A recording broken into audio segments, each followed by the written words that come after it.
When I first got in the league, there's a lot of tough guys, at least from my perspective, because once again, I considered myself the lowest on the totem pole, and I had to learn. So I looked at every experience as a learning experience. Physically, it was a much more physical game than what it is today. You couldn't walk across the lane without getting checked. Or the screens, illegal screens, holding. You always had to pay a price. Be it if you were aggressive and you were a gun-ho guy and you go in with the understanding that I'm gonna get hit, I'm gonna pay the price, but that's part of the game. I'm not gonna be afraid to go inside.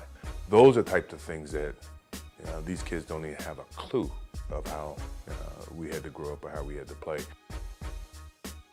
The people that influenced my basketball skills when I was growing up as I was watching NBA, Walter Davis, Dr. J, David Thompson. Dr. J's style, it was something that I absolutely loved because of the way he can handle the basketball with his one hand. He can move the ball.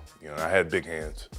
So in terms of being able to control the ball and be creative with the ball with your hands, to me that was intriguing because very few people have big hands. Are there rules to talking trash?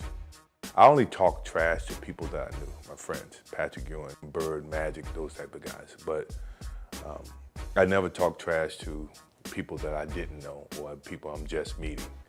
And if they did, my game always did my talking. I never say anything. So this can be something you probably could print. I'm playing in my camp against O.J. Mayo. He was a top high school kid coming out, and I never met him first time. In front of my camp, he starts this thing about, you can't guard me, you can't do this. I got my campers here, so obviously I can't really go where I want to go because of my camp.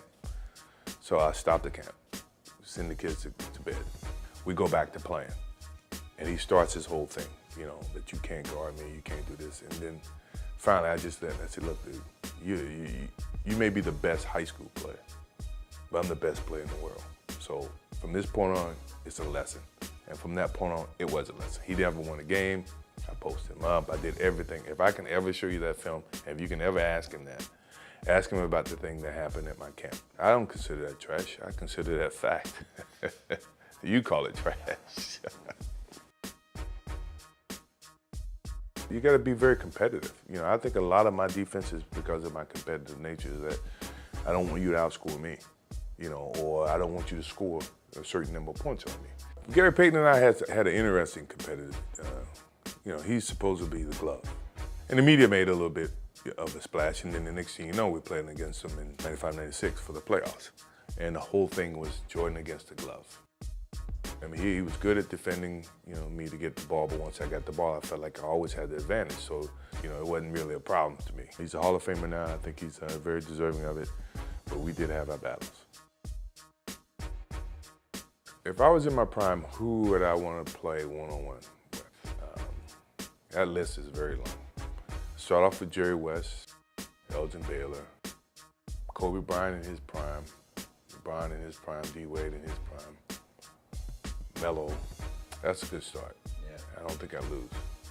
Other than Kobe Bryant, because he steals all my moves.